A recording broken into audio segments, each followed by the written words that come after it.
Neste problema é dada a corrente, vejam, alguém fez as medidas e disse que a corrente é 100 vezes o seno de 120 vezes o π vezes o t, que é o tempo. Então esse π é uma constante, 3,14, continua, né, 15,9.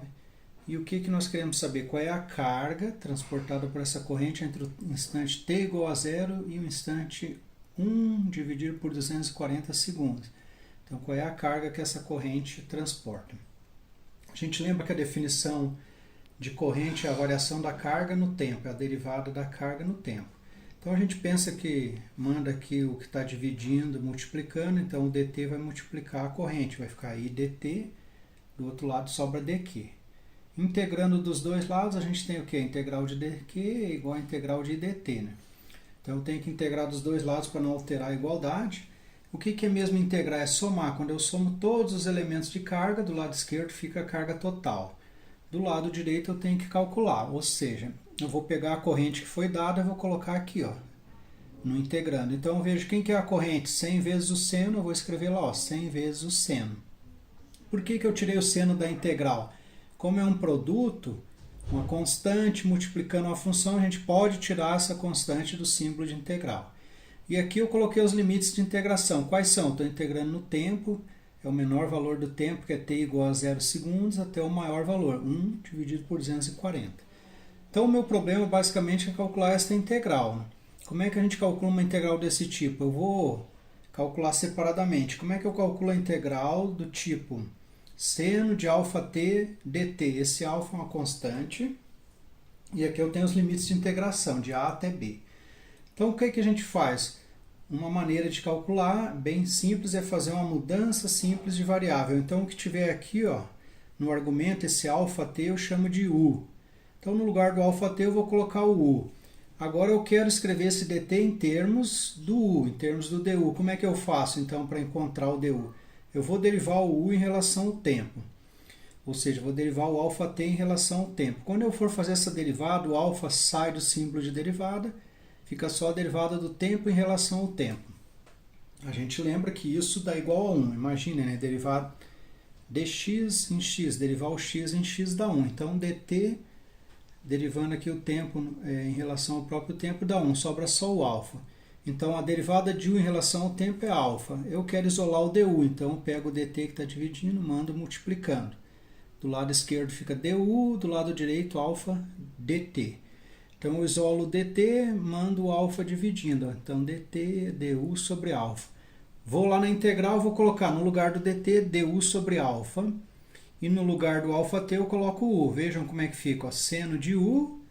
E no lugar do dt eu boto du sobre alfa. Esse alfa eu já coloquei lá fora. O que é du sobre alfa? É o mesmo que pegar 1 sobre alfa vezes o du. Alfa é constante, está multiplicando, tirei da integral. Então, quem é a integral do seno de u du? Isso aí a gente sabe de cor, né? Então, funcionou a minha mudança simples de variável. Porque eu sei que a integral do seno é menos o cosseno. Então, a integral do seno de u é menos o cosseno de u. E esse 1 sobre alfa já estava aqui fora. Continua. Agora eu quero voltar para a variável original, que é o tempo. Então eu troco, ó, no lugar do u, quem que eu vou escrever? αt. Então o resultado da integral é menos cosseno de αt dividido por alfa de a até b. Ou seja, calculamos a integral. Agora eu volto lá no problema original. Quem que é o meu alfa? Eu comparo, ó, seno de αt. Ó. Quem estiver multiplicando o t é o meu alfa. Olha lá, ó. Quem é que está multiplicando o t? 120π. Então o meu alfa é 120π. É só trocar então. Quem vai ser a carga total? Copiando lá de cima, 100 vezes o resultado da integral. Qual é o resultado da integral? Cosseno de αt. Troquei o alfa por 120π. Aqui embaixo tem alfa, que é 120π. Sinal menos eu mantive na frente. Quais são os limites? De t igual a 0 a 1 dividido por 240. Vejam que aqui eu tenho uma constante multiplicando. A menos 1 eu coloco lá na frente, fica menos 100. E aqui embaixo tem 120π, eu deixo ali, ó, dividindo. Tudo isso na frente. Uma maneira de facilitar a conta. Então, menos 1 sobre 120 está multiplicando o cosseno, coloquei lá fora dos colchetes, lá na frente. Então, eu só tenho que trocar agora o t pelo valor máximo, que é 1 dividido por 240, e depois por 0. Quando eu troco o t por 1 dividido por 240, ó, 120 dividido por 240 vai sobrar 2 embaixo, π sobre 2, está aqui. Ó. Então na frente eu não mexi, menos 100 sobre 120π. Cosseno de π sobre 2, então é o cosseno do maior valor do tempo menos o cosseno do menor valor. Qual é o menor valor? Zero. Cosseno de zero eu coloquei aqui. Ó. Então vejam, a gente lembra que o cosseno de π sobre 2 é zero, o cosseno de zero é 1. Então aqui some o primeiro termo, vai sobrar 1 com sinal menos, menos 1 vezes o menos da frente, fica mais 1. Então vai dar 100 dividido por 120π, é a resposta. Só que no livro ele fez o cálculo, então a gente põe na calculadora isso, esse valor e ela vai obter para a gente 0,265 e a unidade da carga que é o Coulomb. Então essa é a carga, a resposta deste problema.